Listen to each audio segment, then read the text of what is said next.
All right. Well, again, excited to have you today. Our presentation today is Home Energy Reports and Beyond, um, Driving Savings in a Changing Energy Landscape. We have a great panel for you today, but before we get into that, I'll give just a little bit of information about American Council for an Energy Efficient Economy. We are a nonprofit research organization that develops policies to reduce energy waste and combat climate change. Our independent analysis advances investments, programs, and behaviors that use energy more effectively and help build an equitable, clean energy future. I'm going to walk us through just a few housekeeping details. We are recording this webinar and we'll be making it available to all registrants within a few business days. We will also provide the slides. To ask a question during the webinar, please submit using the Q&A button at the bottom of your screen. If you do not see the Q&A button at the bottom of your screen, there is the button with the three dots where there are some more options. You may find it in there. I will be monitoring the chat as best I can, but if you want it to be seen for the Q&A portion, use the Q&A function. That will be the best way to get our attention. You can upvote questions that you think are particularly good, and we will try to prioritize those. And then the chat, as I suggested, is a place where you can have some informal discussion with one another, and we hope that that is also lively. So with that, I'd like to introduce our presenters today. I am Forrest Bradley Wright. I'm the State and Utility Policy Director at the American Council for an Energy Efficient Economy. Our three presenters are Reuven Sussman, Michael Berger, and Stacy Paradis. Reuven is the director of our Behavior, Health, and Human Dimensions program here at ACEEE. His research on energy efficiency, behavior change, and health programs is well known. He directs our BEAR Hub, the Behavior, Energy, Action, and Research program, which provides technical assistance, and co-chairs the Behavior, Energy, and Climate Change Conference. He has authored many academic papers and book chapters on psychology of climate change, behavior interventions to encourage energy efficiency, and the psychological determinants of pro-environmental behavior. He's been an advisor for organizations, including the G20, that implement energy efficiency behavior change programs, and has testified before the California Legislature and the National Academies of Sciences, Engineering, and Medicine. He's also served on the editorial boards of the Journal of Environmental Psychology and the Journal of Social Psychology. He is the lead author of the report we have released today, and we'll be sharing many details about that shortly. Michael Berger has worked at Pacific Gas and Electric Company for over 20 years, with 16 years as a strategy, finance, and operations leader in clean energy solutions programs. Currently, he leads a large team overseeing the implementation and delivery of PG&E's energy efficiency and building electrification programs, including the Continuous Energy Feedback Program, also known as the CEFP. CFP is a residential behavioral program platform providing customers with several different tools to save energy and money, with the primary customer product being the Home Energy Report. Delivered in partnership with Oracle, PG&E's Home Energy Report is one of the largest in the country in terms of customers served, reaching over 3 million customers per year, and continues to be a cornerstone of one of the most successful energy efficiency programs offered by the utility, and one of the most successful in the country. Commissioner Stacy Paradis of the Illinois Commerce Commission. She was appointed by Governor J.B. Pritzker and brings more than 25 years of experience in government relations, public affairs, and nonprofit management across a wide swath of prior experience, including YMCA, Orbitz, and the Chicagoland Chamber of Commerce. Most recently, she served as the executive director of the Midwest Energy Efficiency Alliance. She serves as co-vice chair of NARUC's Committee on Energy Resources and the Environment, and is a member of NARUC's Nuclear Issues and Waste Disposal Committee and EV State Working Group. She was named to the NARUC Natural Gas Resource Planning Task Force and also serves on the Advanced Nuclear State Collaborative and the NASIO NARUC GEB Working Group. So without further ado, I would like to hand it to our first speaker, Reuven Sussman, to present about his recently published paper. Thanks, Forrest.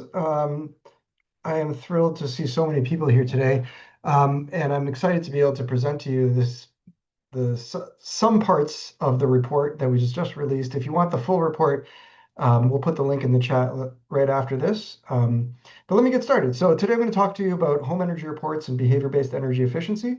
My name is Reuben Sussman. I direct the Behavior and Health Program at ACEEE. I co-authored the report with Anna Johnson and Forrest, who you just heard from.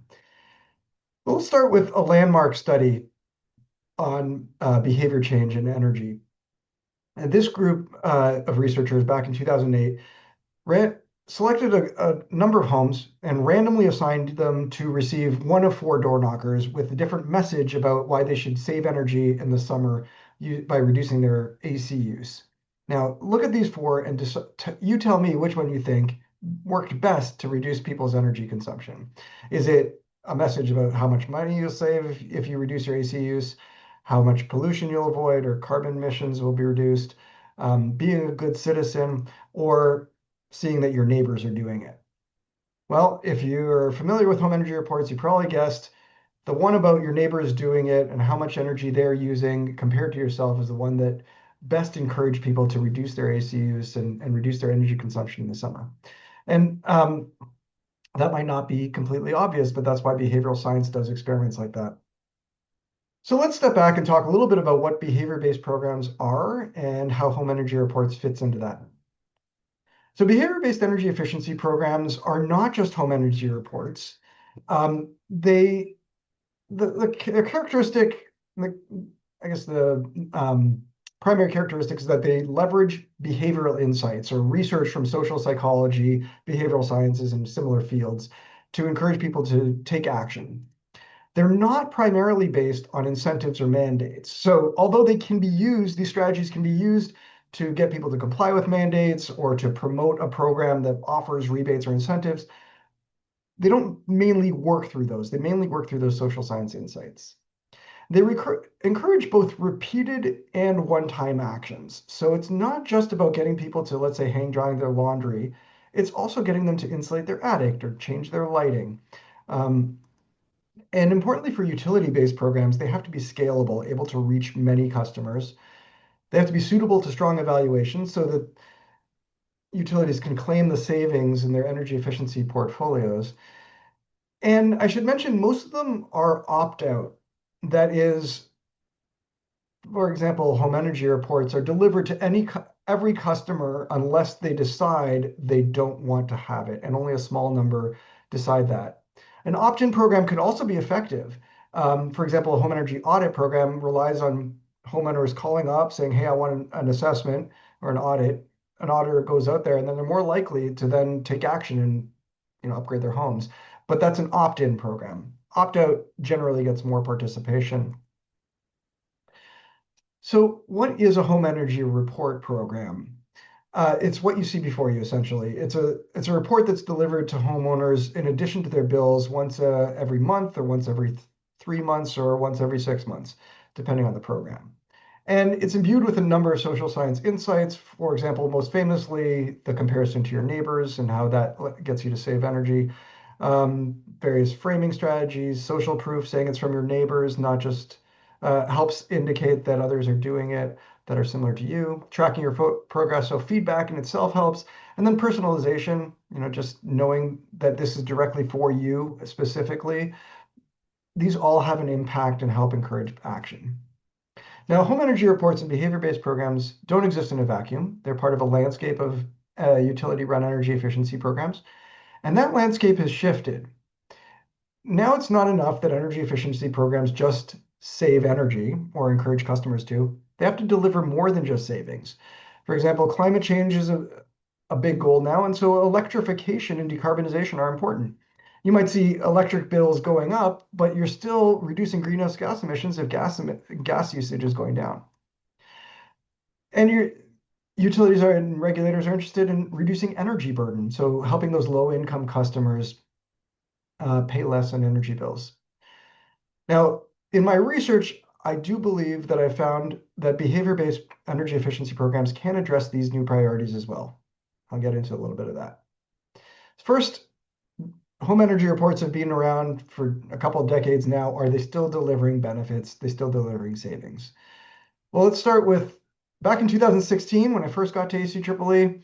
One of my first reports was on this topic. I reviewed 31 home energy report programs, including dozens of evaluations. Roughly speaking, I found that they saved about 1.6% electricity for customers and 0.8% gas. This looks like small numbers, but remember, these reports are being delivered to millions of customers, and so they have an impact at the aggregate level. Picking up where I left off, Illume did a meta-analysis in 2022 looking at 111 home energy report evaluations. Right after I finished my report, they looked till 2022 and found roughly the same savings.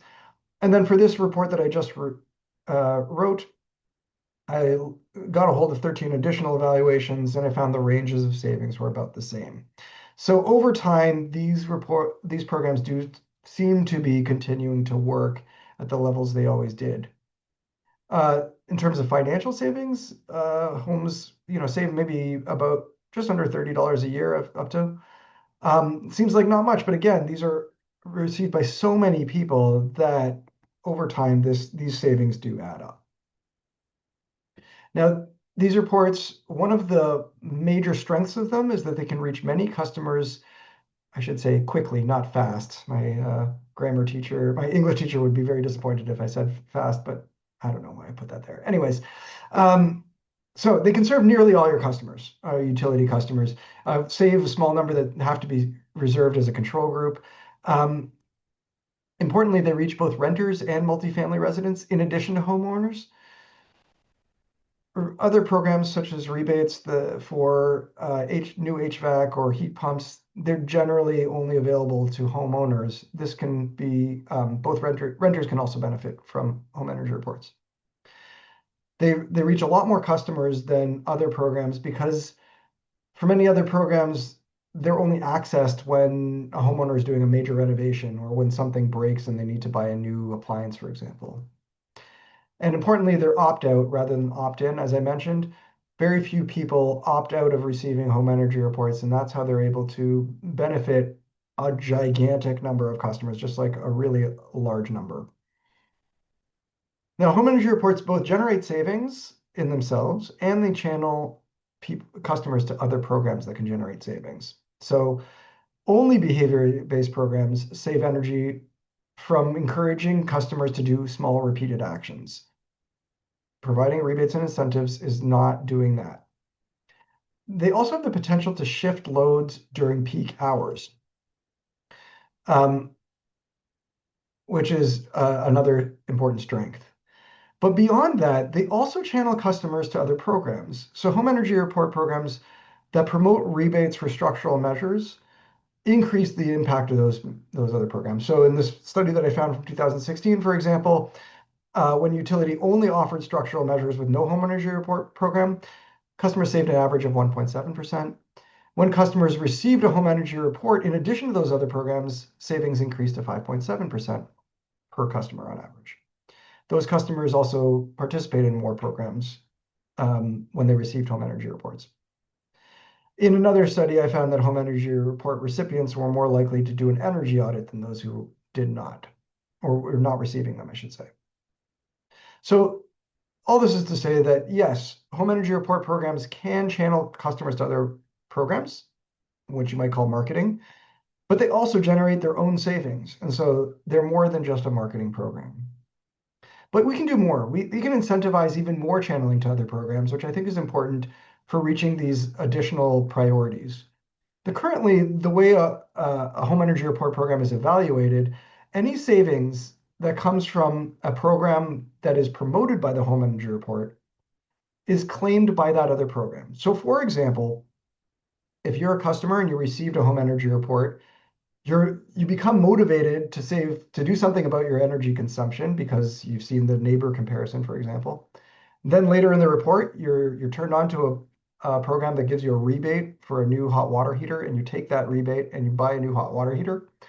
All the savings are credited to the rebate for the hot water heater.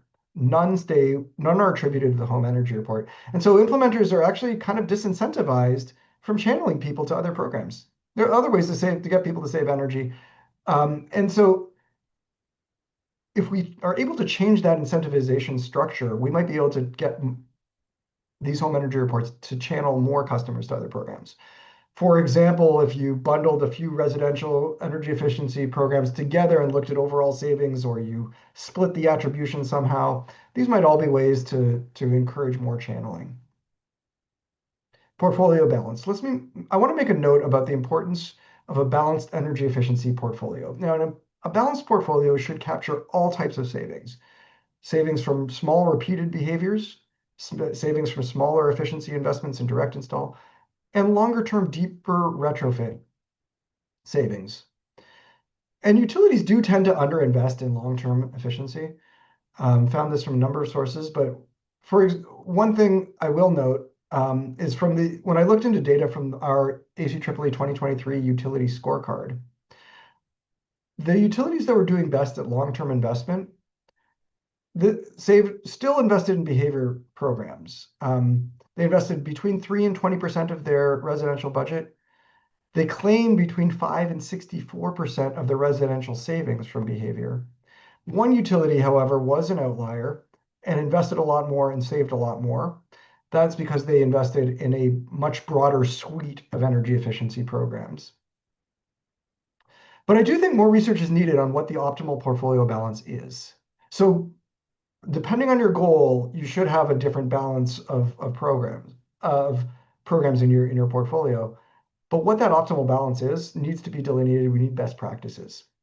Notably, if there's too much emphasis on short-term goals, there tends to be an over-reliance on behavior programs. Regulators do recognize that more investment is needed in long-term energy efficiency, but we do need to not forget that we need to balance all three elements: repeated behaviors, smaller efficiency investments, and deeper retrofits in order to really maximize carbon reductions. So don't throw the baby out with the bathwater. Plus, home energy reports are important alongside structural programs. As I just noted, they promote structural programs and work well together with them. All right, I'm going to talk very briefly about next generation programs that are currently available. This is just a small sample of what you, if you're running a program or your utility, can implement right now. I have more ideas, more expansive ideas in the report that I recommend everybody take a look at. One of them is high bill alerts. High bill alerts, let customers know when their bill is going to be high, and they save money and save energy by reducing their consumption. Things like rate coaches, weekly energy updates, and home energy reports that are based on load shaping all help shift customers to use energy during times when the grid is cleaner. Again, this is important for reducing greenhouse gas emissions. You can see an example of a piece of a weekly home energy report on the right there. Another one is virtual energy assessments and infrared visualizations. There's a smattering of companies out there that can use publicly available information, combine it with AMI, advanced metering infrastructure data, and make a pretty good assessment of a home and what upgrades that home might want to consider making. You can automatically send those to customers and get them to invest. You can also add infrared visualization from above, like you can see here, to show which homes maybe could use more attic insulation, for example. Add that to a home energy report, and you can augment it and make it more effective. These are just a few of the ideas that are available currently, and there's more in the report. All right, so I'm going to take a couple of the conclusions and recommendations that I put in the report, put it in here. I don't know, I'm a dad, so I'm allowed to tell stupid jokes like he specializes in drawing conclusions. But here we go. That's your, I don't know, requisite humor in the slide deck. Recommendation number 1, encourage customer participation in complementary programs by revising evaluation criteria and requiring channeling to low-income programs. Number 2, encourage a balanced energy efficiency portfolio. Number 3, pilot programs that use emerging behavior-based approaches. And I didn't put any others, but there are others in the report. Thank you so much for the time. If you have any questions or want to discuss the report, please let me know. I'm available at this email. I'll drop the link to the report in the chat. Thanks a lot. All right. Thank you so much, Ruben. Our next speaker, Michael Berger. All right. Hello, everyone. Can you hear me? Just doing a quick mic check.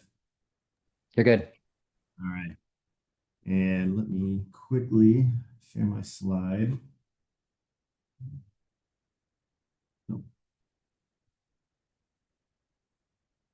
Okay. All right. Well, good afternoon, or yeah, I guess it's afternoon now. Thank you, ACEEE, for inviting me today to speak on something that's really important, near and dear to my heart, especially in my role. And so I'll just do a quick introduction of myself and you know why home energy reports and behavioral energy efficiency is so important to me, as well as PG&E and our energy efficiency portfolio. So my name is Michael Berger, and I lead PG&E's Building Electrification and Energy Efficiency Program Delivery team. And so really the primary focus of that is delivering, implementing in partnership with third-party implementers, all of our programs for residential customers, non-residential customers throughout PG&E's territory. And I've been in this role for 7 years now. Started back in 2019, and this will be my 20th year with PG&E. And so, real quickly, in terms of my role, specifically, my priorities are to optimize our efficiency portfolio around several different, external regulatory objectives as well as internal objectives. And that's where the home energy report really comes into play. And as I have to, look at all the various objectives, especially around cost effectiveness and delivering on our energy savings goals, but also ensuring that we have programs available for all of our customer segments, both within residential and on the business side. And you're trying to do all of this in an environment where affordability is on top of everyone's mind, and a lot of focus on how the utilities are spending money, especially even in demand side management programs, energy efficiency, and are we really spending those dollars efficiently and reaching as many customers as we can. And as I stepped into this role back in 2019 and was evaluating the portfolio, it became very clear to me in looking at our residential behavioral energy efficiency program, which really at that time was mainly the home energy report, as well as we had the home energy checkup, which is an audit tool. But the home energy report at that time was around a little over 1 million customers were receiving it, was delivering very cost effective energy savings. And from my view, this was the time for us to really maximize and expand the program to as many customers as we could. And so it was around 2020 then where we had made the decision to basically almost double the number of customers in PG&E territory that would receive home energy reports. It was literally the maximum that we could go to. And at that point, it was about 3.2 million customers. And so we did that expansion, and it really has paid dividends over the last several years.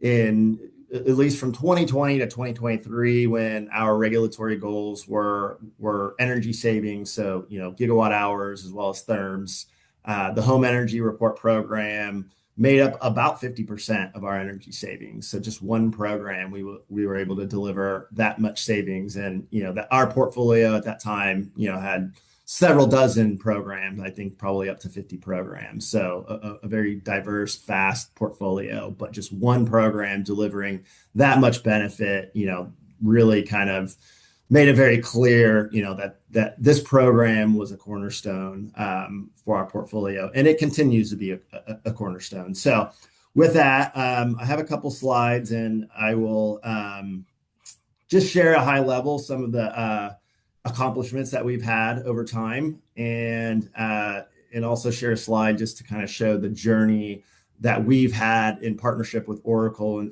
Corporation in delivering what is now called the Continuous Energy Feedback Program, which is a platform of several different behavioral tools that we support our residential customers with. And so Let's see. So I'm gonna make an assumption that everybody knows what the home energy report is, and that I don't need to get into the specifics of exactly how it works. But I'm happy to answer those questions during the Q&A. But uh, currently, PG&E implements one of the largest, if not the largest, HER programs in North America. We have currently 3.2 million households participating. This program really has driven reliable energy and bill savings, valuable customer engagement, and uplift with other EE program offerings. And so, a lot of ability to cross market, cross promotion with other programs that our customers can use. Since inception in 2011, our HER program has achieved 2.26 terawatt hours of energy savings. And so I thought it was important to contextualize that number for the audience, and I just wanted to know for myself. But I used ChatGPT to kind of help me with this, and so it's equivalent to powering every home in San Francisco for nearly 2 years. Or, as we all are in the age of, rapid expansion of AI data centers, 2.26 terawatt hours is on the order of the annual consumption of a hyperscale AI data center. And so, really thinking about both of those examples, it's pretty staggering, how one program can make that much of an impact. Along with the energy savings, we have avoided about 1.55 million tons or metric tons of CO2 emissions. And then, probably the metric that I'm most proud of, again, in the environment of affordability issues, $1.16 billion of bill savings. And again, I think that's really a telling number. And of course, as you spread that across 3 million customers, it's maybe not as much per customer, but in total, that is a really important number, and something that at PG&E we're really proud of. Also, with as we think about customer engagement, the home energy reports really have this like almost everlasting engagement with a lot of our customers. We have some customers that have been receiving HERs for over 10 years, and even after 10 years are still finding ways to save energy. And this is really being done and as a testament to how we continue to thoughtfully engage our customers. And it also really brings about the fact that technology is getting better, and that we have more information about our customers through things like disaggregation. So now we are able to see within the home at an appliance level how customers are using their appliances, and can really target the most impactful and useful energy savings tips for every customer we serve. And it's a very personalized journey, customer to customer, versus when we first launched the HER program, over a decade ago. It was really just kind of a general set of energy savings tips that we basically would provide to most customers. But now I think our energy savings tips library is like over 150 different tips that we can then target to the very diverse geographic region of customers that we have here in Northern California. Um, and reaching over 3 million customers on a regular cadence enables PG&E to directly engage with customers, achieving objectives beyond just energy savings and cost effectiveness. And an example would be, of the 3 million HERS recipients, we have over 860,000 low and moderate income households that receive these reports on a regular basis, and that's particularly important for that customer group as it pertains to bill savings. And we tend to see actually a higher uplift in terms of saving energy savings as well as bill savings for that customer group.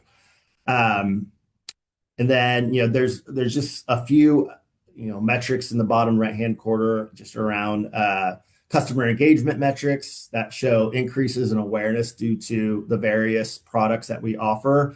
not just home energy reports, but TOU rate coach, home energy checkup, and then our business energy reports. And so, it really does show that the customers that receive the various behavioral energy efficiency products, they just tend to be more active in terms of taking steps to, make those decisions in their home or in their businesses to save energy and save money.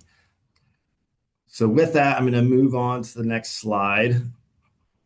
And so this is basically just a visual of the journey that we've had in partnership with Oracle, with home energy reports, as well as the launch of a lot of different products.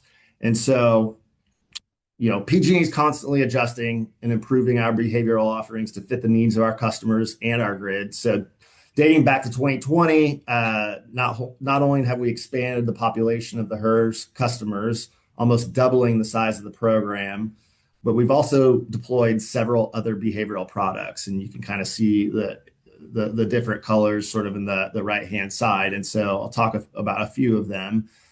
Bill forecast alerts, or BFAs. This is a product that proactively communicates and alerts customers when they are on track for a higher bill than average, and provides them with tips to help lower energy usage. And this is really, again, especially important in an environment where affordability is on top of mind. And we're trying to do everything we can to minimize that surprise or unpleasant surprise of a higher bill at the end of the month for a customer. And so, being able to get ahead of that, and doing just a few little things in the home to maybe bring that bill down, really goes a long way in terms of customer satisfaction. And then peak day alerts, or PDA. This is an event-based residential demand response program that asks customers to curtail energy usage during targeted peak usage times to reduce strain on the grid. And I think we have around 500,000 customers that are using or are part of the peak day alert program. And it does really drive meaningful results. I think I want to say about the average per event in terms of grid savings, peak savings is around 9 gigawatts or gigawatt hours, I think. But it's a really valuable tool and something that we wanted to test outside of our ELRP program that is run through our demand response team that actually monetarily incentivizes customers to take action during a DR event. We wanted to see, can we still get customers to participate without an incentive? And this pilot or program really helped us learn that our customers actually will show up and they'll take action even without that monetary incentive. And then there's the TOU rate coach, time of use, which educates and enables customers to smoothly transition to and gain the greatest benefit from our time of use rates. And then I'll just end with that. With the home energy report, we have a lot of tailored versions of the HER. So we have a solar HER, an EV HER, and then we also have a weekly version of the HER. So the sort of the primary HER goes out about 4 to 6 times a year, but we also have this weekly HER program with a subset of the 3 million customers, and just to see if we get any type of additional engagement from those customers and additional energy savings as a result of receiving those HERs on a more regular cadence. And then last year, 2 years ago, we launched the business side of the house home energy report. So the business energy report, which we have now expanded to about 100,000 small businesses throughout our territory. And we're only in a couple customer segments: retail, restaurants, and I think small ag are the primary recipients of those reports. And while they're not as robust as the residential side, we continue to evolve those business energy reports. And we do get feedback from our customers that they do find them useful, and they are able to take action in their business to help them, find that low hanging fruit and save money on their bills. Um, and it doesn't stop there. The evolution doesn't stop there. We continue to partner with Oracle to find new ways to reach our customers, as well as be able to solve some of the strategic issues that we have, problems that we have in California. The one that obviously comes to mind is electrifying California, and how do we get customers, and how do we influence customers to take those actions to electrify? A lot of our customers don't even know what it means to electrify, and so we're trying some things there. One thing that we're looking at, or will be doing, is a heat pump adoption pilot, which is going to help us test targeted messaging to customers, customers that might be close to having a emergency replacement of an HVAC system or a heat pump, and being able to target those customers with messaging before they have to go and make that decision, and help them in that journey, and selecting the right equipment, and helping them with service planning and finding a contractor, helping them with the installation of those products. And then at the end, what does that post electrification journey look like, as they're having to go on the right rates and optimize their technology so that their bills don't go up as a result. And so we're going to be testing that later this year, and we're really excited to see what we learn from that pilot.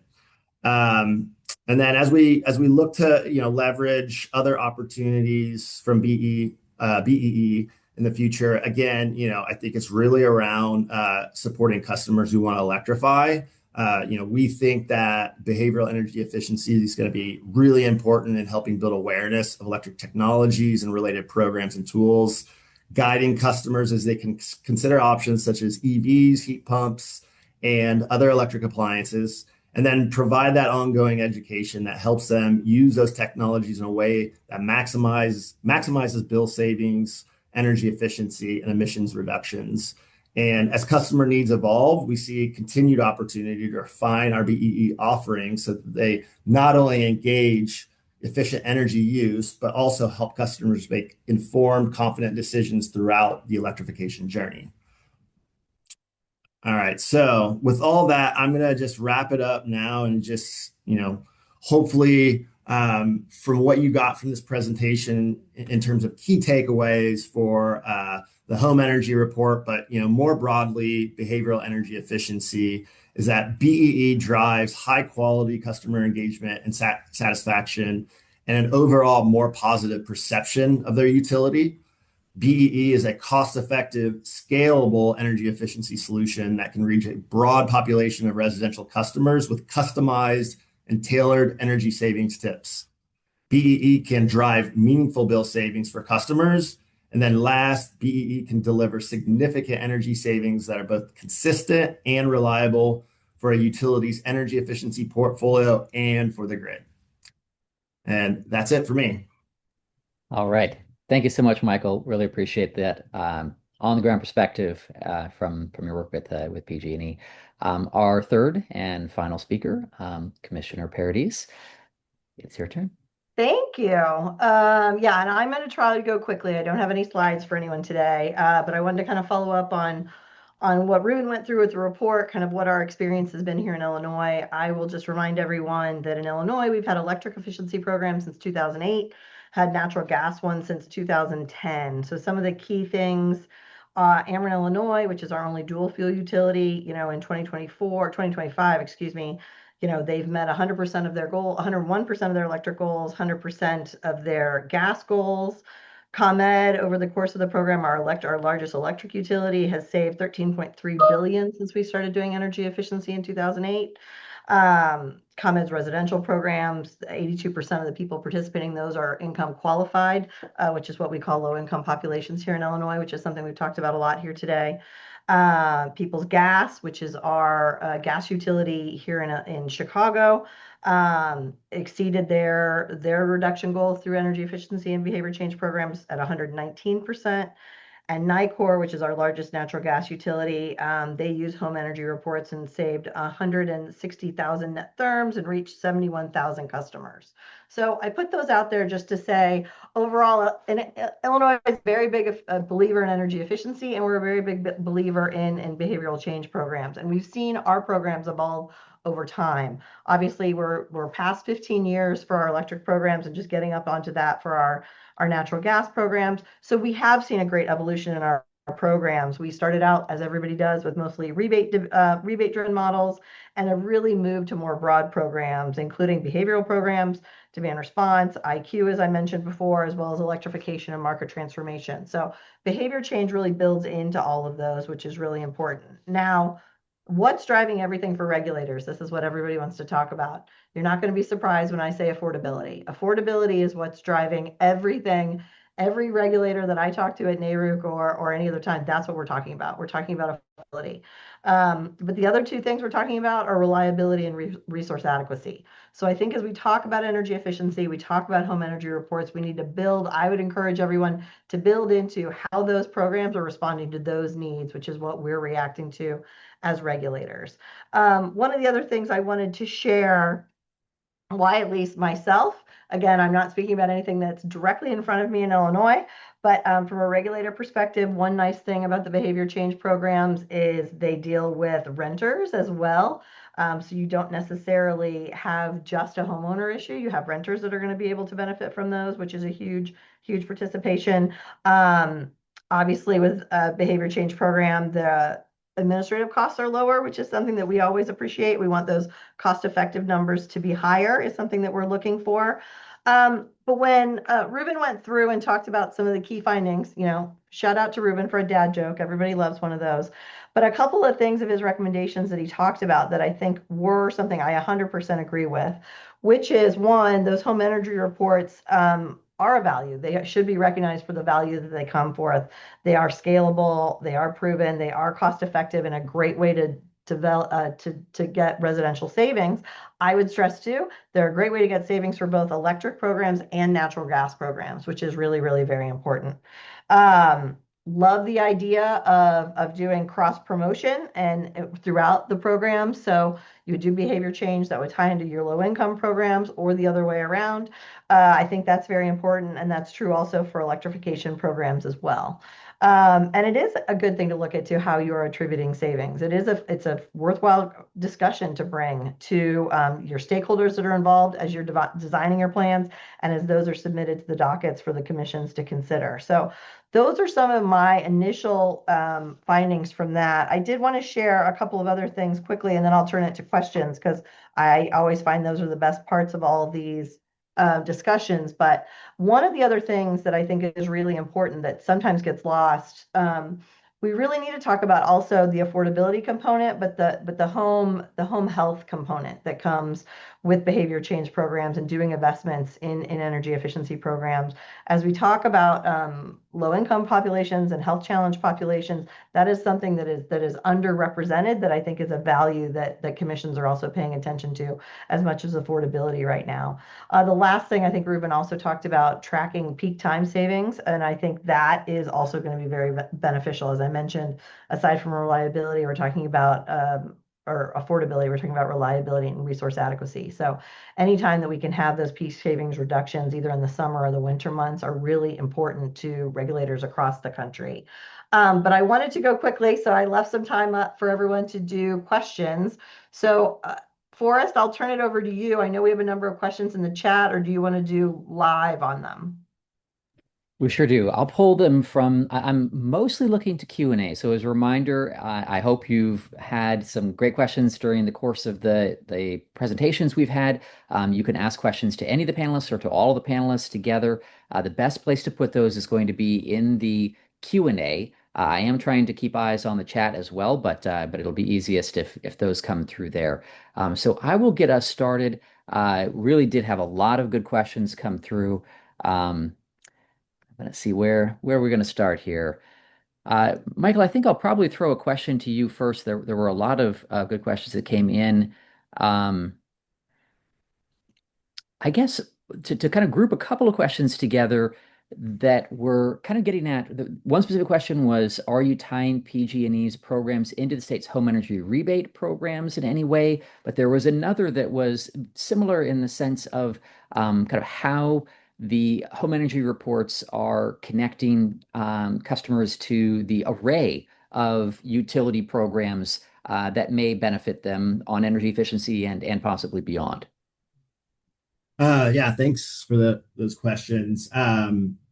Yeah, I mean, we do in our reports, like, we look at these reports as an opportunity, every time we send them out to engage with over 3 million customers. And, so, we can cross promote other energy efficiency programs where, there may be, it could be that a rebate is ending at a certain time, or, things such as like outside of energy efficiency that might be important for customers to know.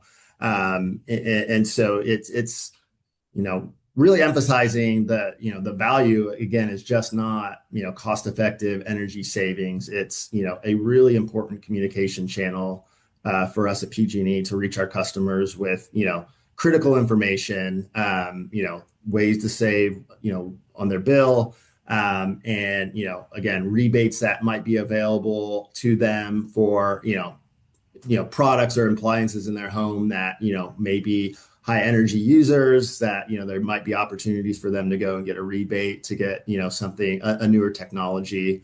And so yeah, there's certainly a lot of value there. And I really do think that going forward, as we try to accelerate electrification in California, that we have this opportunity to really influence customer decisions. And it's really around the timing too that's important, as customers they get close to their heat pump water heater breaking down, and if that happens, emergency replacement, typically a customer is just going to go do whatever they can, probably a more efficient gas, appliance. And, if we can get in front of those customers soon, and message to them, here are the benefits of switching to electric. And, even if it's a couple years away, you're getting to that customer and helping create that awareness and that education, and providing a tool for them to walk them through that journey. And I think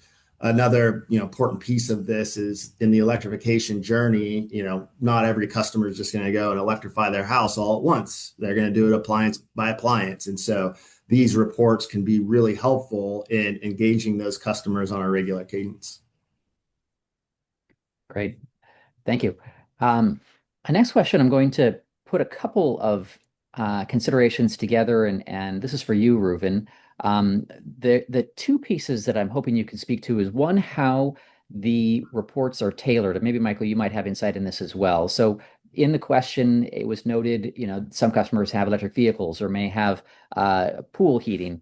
And so kind of how to create the comparison group. And then the other question that I'd like to kind of put in about, sort of the design and delivery of home energy reports has to do with paper versus plastic. Just kidding. Paper versus email, electronic communication, and, kind of why the results for paper communications are different, and kind of what the advantages there might be. So maybe, Reuven, let me have you start if you don't mind, and then Michael, I'd appreciate if you could add some more, especially on that tailoring side.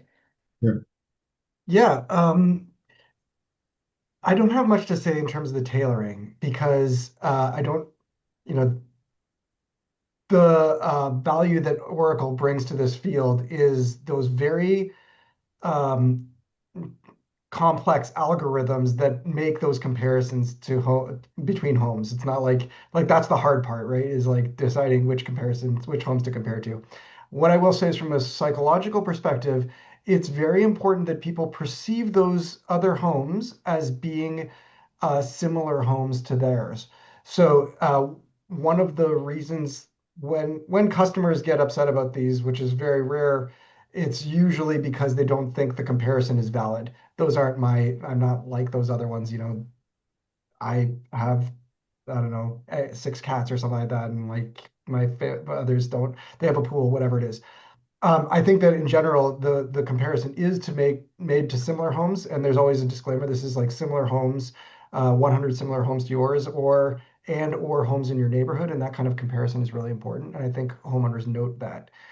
Um, the second part about paper versus electronically delivered. This is something that actually blew my mind. When I did my first report in 2016, I found that a few evaluations showed, look, people who receive these paper reports save more than people who receive electronic emailed reports. And I was like, everybody has an email address. What's the deal? And it turns out that was actually that finding was reiterated with a Looms report, the meta-analysis that came after mine. People who receive the paper reports tend to do better. And people who receive electronic reports also save. So those are effective programs. But when you receive the paper report, I don't know the reason why, but I suspect it has to do with the ease with which you can delete that from your inbox or ignore it, or it goes to spam. Versus, you receive the letter, maybe you can put it on the refrigerator, or, uh, multiple people are looking at it. It's very hard to like throw it away without at least looking at it. And so I think that that's the reason you see a difference there. Michael, do you have anything to add on either the tailoring or? Yeah, absolutely. With the paper versus email, this is actually something that I always think about when I'm in discussions with our implementer, Oracle, and especially as you think about like the changing customer demographic, and you have more Gen Z customers in your territory. Like they're not opening mail from the utility, right? They want their information digitally, and so when or at what point do you start to phase out paper and just go full digital? But what I find surprising is that the way that the randomized control test controls are set up, they are able to track energy usage from paper versus email, and they continue to see that they get higher energy savings with people that are just using paper versus email. And so that's why we continue to use it as a option for customers. And so, will this continue on in the future? I don't know. I think, my view is that we, need to get away from it. We need to, build things like an app, the communication vehicles that customers are really going to be using in the future. And then with the I think it was around the tailored or customized, personalized solutions. That is really just the technology advancing around like better disaggregation.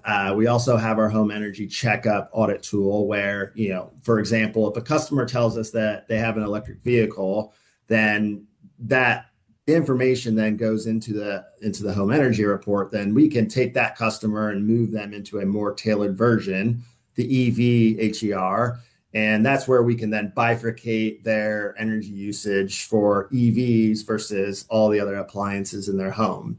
And so just it just gives them a more tailored, personalized view of what are the different options that they have. And so the disaggregation targeting, it continues to evolve. It continues to get better. I think it will with, the advancement of AI. And so, we're just going to continue to learn a lot more about our customers and be able to, provide better tips for them that are more relevant and, will be useful. Great. Um, Commissioner Paradis, I'm coming to you next, and I've got one question that is directed to you, I think specifically here, but then I have probably the juiciest question, and I'll throw to everyone after that. So this question says, how energy efficiency programs in Illinois have reached income qualified populations, and are there specific steps your commission has taken to ensure that efficiency programs reach these populations? Now, I think that's potentially broader than home energy reports, but I think we, are interested to connect there. And another question that was somewhat similar, but touched on the subject of arrearages. So interested in your take on that. I know affordability is a big consideration for you all there. Yeah, no, absolutely. So in Illinois, in our legislation, when our energy efficiency programs were started, we mandated, or the legislature mandated, a stakeholder advisory group. So as the portfolio plans are developed, our 4-year plan cycles are developed, they have to meet with this with stakeholder group, which is going to include representatives of the commission as well as advocate organization, consumer advocates, the AG, all of those kind of things. What has happened is I want to say at least the last 3 plan cycles, there has been a stipulated agreement on what the minimum amount that the utilities must spend towards income qualified programs. Now, one thing that people need to understand, and that I talk to my fellow commissioners about all the time, is the more that you increase a mandate for a income qualified program or a low income program, those aren't required to be cost effective. So you have to make sure then you have a balanced portfolio so that you're able to have maybe more or something that's going to help you out with a manufacturing program, a large user program that's going to get you that $2 to $3 to $4 back on the dollar investment to balance out the low income spend. So we have had an increased level of on the low income requirements, but then we've had to make sure to balance that out. And then figuring out then what happens to market rate programs and things like that is something that's happened in Illinois.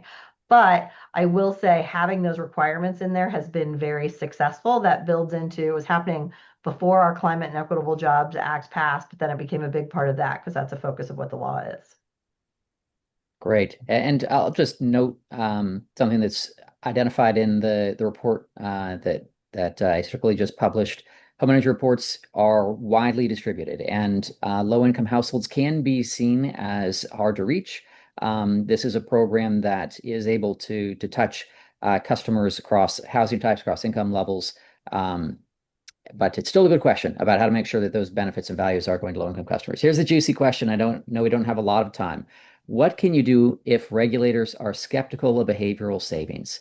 And Commissioner Paradis, I'd hand that to you first, but I'd welcome anyone's commentary Sure. on that after you do. And I think I didn't answer your second question. I just remembered what it was on arrearages. So I will say in Illinois, we have formally established low income discount rates for both our electric, our gas utilities, as well as our water utilities. But for our electric and natural gas, we specifically had a directive that went to the utilities that said we expected in their reporting back to tie in how they were connecting to their with low income customers on that. So low income customers and connecting them to energy efficiency program, weatherization programs, and all those other kind of things. So I think as you mentioned in the report, interconnecting all those requirements is very beneficial.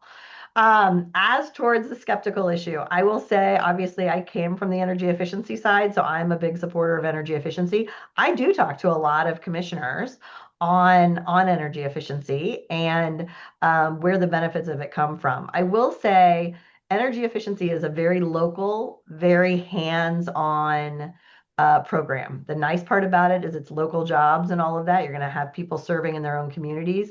But this is one of these things where I honestly think a field trip or something where you can come in and have commissioners and have staff do walkthroughs to understand what those investments are and how they build on each other.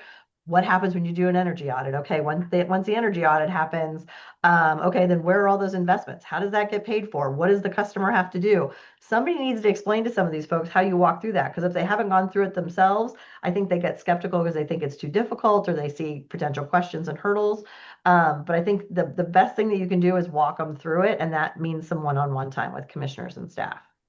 Yeah, certainly. Ruben, could you say briefly about the validation of savings for home energy reports specifically, how the evaluation methodologies used are meant to demonstrate that these savings are real? I think that's the nugget of this question. And Right. Forrest, I'm gonna jump in too after Yeah. Ruben. I mean, I'm just gonna like the gold standard is used here, which is comparing people that receive reports to those who don't, and it's randomized. So the groups are functionally similar, and the only identifiable difference is that some are receiving reports and some others are not. And so when you see a difference in energy consumption between these two groups, you have to attribute it to the one thing that's different about them, which is the home energy, the presence of the home energy report. These types of analyses have been conducted for a long time. They're widely recognized as the most um, rigorous and valid ways of approaching these kinds of challenges. And I think they're actually more rigorous than how a lot of some other energy efficiency programs are evaluated. And so they're held to a pretty high standard. I can't see any argument against the savings being real, but I do see there's other questions. I mean, I don't have time to get into, but about how they're evaluated and how they're attributed and stuff like that, that, you could discuss. Great. We are right at time, Michael. I want to give you a chance to answer the question and to just note there were other great questions that came in.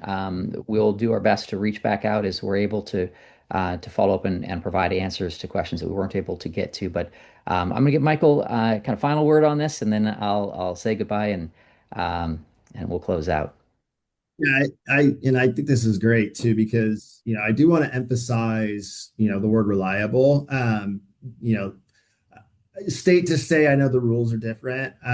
In California, though, it's the EM&V process is really rigorous, and so with home energy reports in 2019, we actually had a decision from the commission that put a moratorium on any future independent evaluations of our home energy reports because the results were so ironclad, they were so consistent.